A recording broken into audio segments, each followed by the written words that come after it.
Hei, og velkommen skal du være til andre sending av årets FIFA Virtual League-sending. I kveld skal vi trekke videre sluttspill i turneringen, og med meg i kveld har jeg gode gamle Fredrik Ludvigsen i studio. Og hva synes du om årets turnering, Fredrik? Først er det godt å være tilbake med en ny sending. Årets turnering har vært en veldig bra, veldig gøy turnering, så langt. Vi har spilt 190 kamper. Vi skulle ha spilt 192. Det vil si at vi mangler 2 resultater som skulle være litt. Det er ikke bra. Det vil si at det er 4 spillere som har fått anmerkning. Det er jo selvfølgelig noe vi tar til etterretning hvis det blir fullt neste gang. Det hører også med til historien at 3 spillere har trekt seg. Derav har det blitt noen walkovers, men veldig bra deltakelse. Vi kan vel kalle det en liten FIFA-feber. Det kan vi, Fredrik.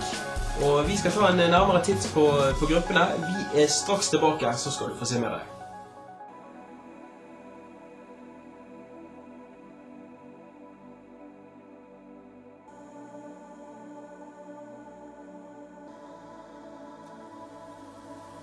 Yes, da skal vi se nærmere på gruppene, Fredrik. Men først så har du noe du har lyst til å dele med oss. Ja. Vi er fortsatt sponset av Lerum.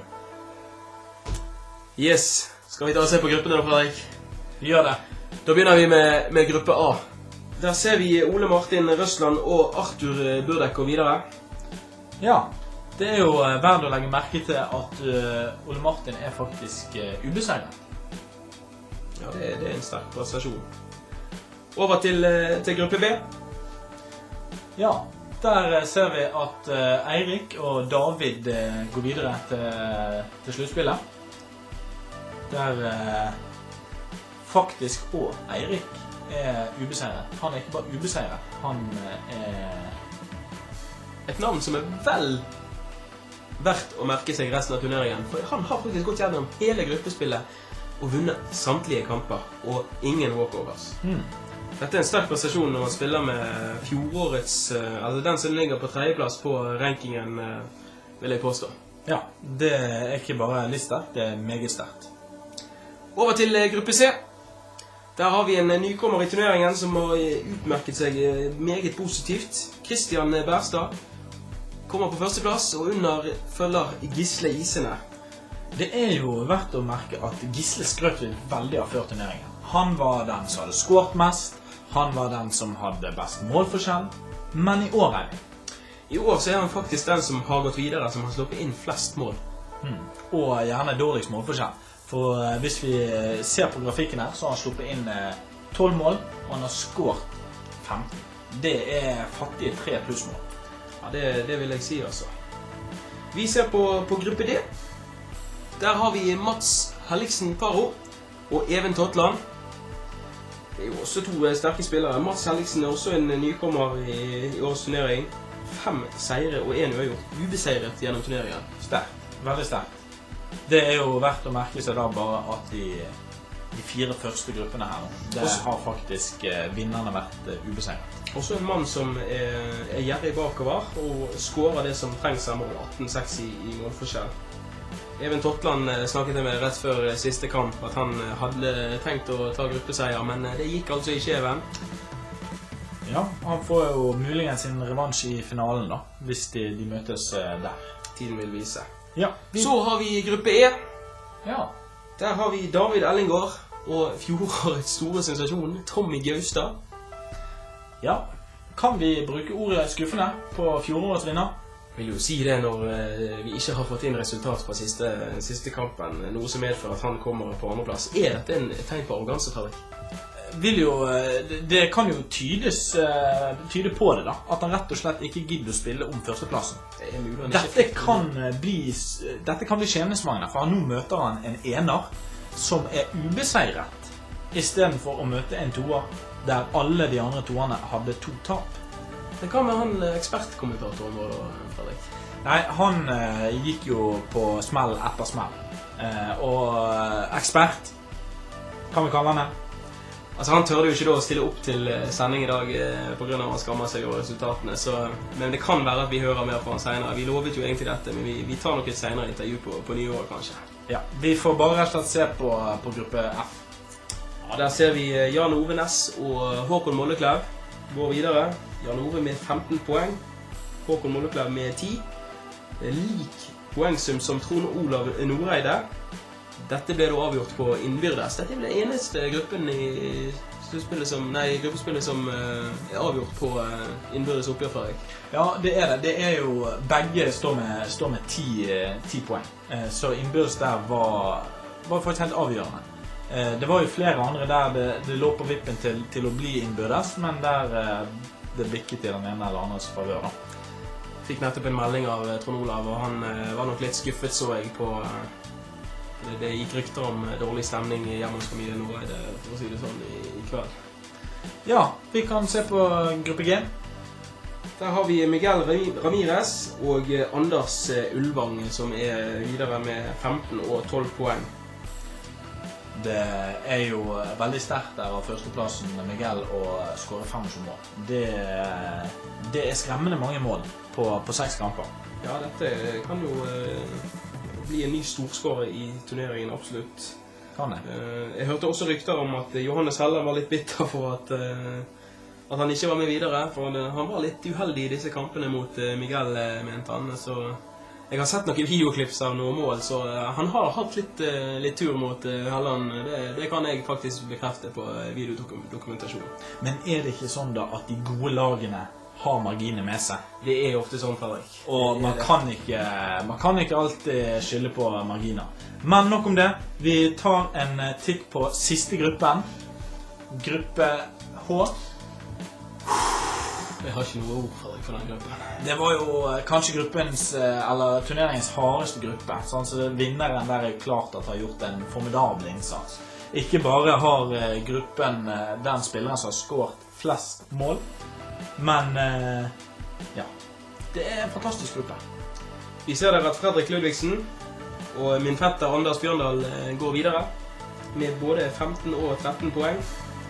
Jeg hadde muligheten i siste kamp, og hvis jeg hadde slått Anders, så hadde jeg gått videre på innbyrdes, men der hadde han tur igjen. Der gikk alt inn.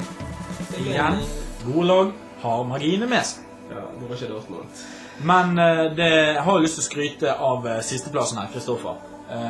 Han begynte grådig skummelt i den forstand at han slapp inn veldig masse mål. Og det toppet jo seg med 11-0 mot Anders. Ja, 11-1 tror jeg. 11-1 var det stemmer. Men der snudde det.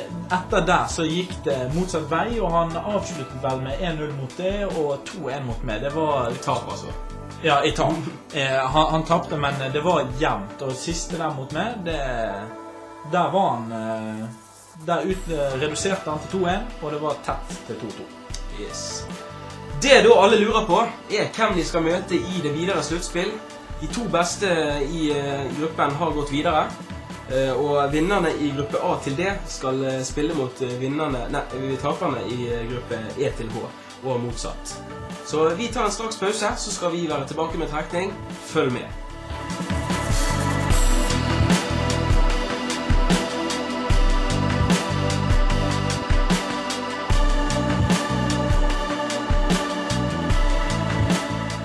Yes, da er vi tilbake og skal trekke gruppen, Fredrik. Er du spent? Ja. Det er du. Vi går rett på trekningen, og vi heller opp i førsteplassene i gruppe A til D. Som skal blande godt. Ja, absolutt. Som skal møte andreplassene i gruppe E til H. Og nå er jeg spent, Henrik. Hva har du å trekke? Første åttendedelsfinale. Det er storfavoritten Eirik Andreassen med sitt Real Madrid. Ja, hvem må tape? Han møter Anders Bjørndal, Borussia Dortmund. Lykke til, Anders. Så har vi Ole Martin Røsland med Real Madrid.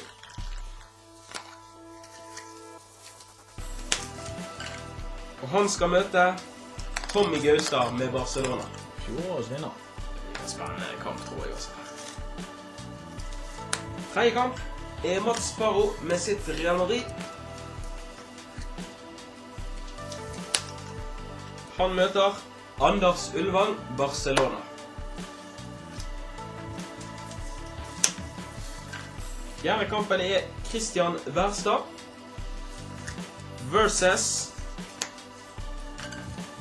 Håkon Moldeklev, Manchester City. Da går vi videre, og da tar vi førsteplassen, gruppe E til H. Andreplass, A til D. Og vi trekker Fredrik. Ja. Begynner med seg selv, Fredrik Ludvigsen, Real Madrid. Fiksetrekning. Ja, det er det vanlige. Oi. David Solberg, PSG. Litt i fred i familien nå, ja. Møter Jan Ovenes, Barcelona. Så har vi Gisle Isene, Real Madrid.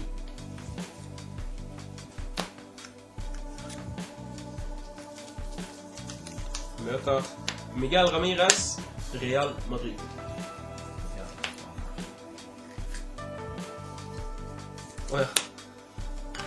Arthur Burdek, Manchester United. Møter altså Miguel. Det var en liten glipp.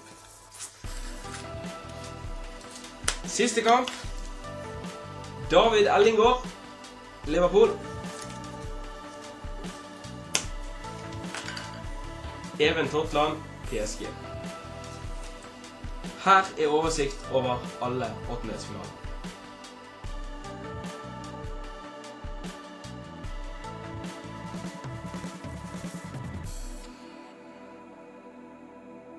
Yes, da har vi fått sett oversikt over åttendedelsfinale. Er det noen kamper, Fredrik, du vil trekke spesielt fram? Ja, altså, vi kommer jo ikke vekk ifra at fjorårets vinner vil jo alltid rette fokuset vårt.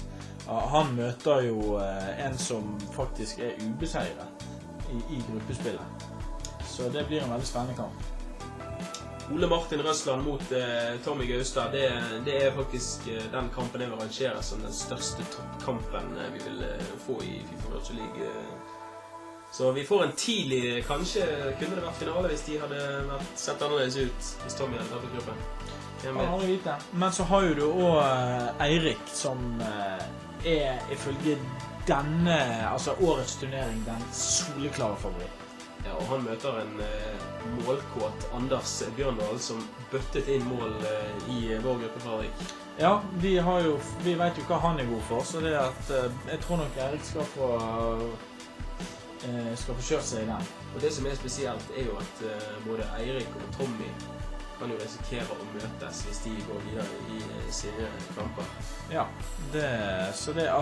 men nå er det er utslag. Alt kan skje. Det gjelder å ha med seg marginene. Det blir veldig spennende. Og på andre siden, på veien til finalen, så møter jo da David Even.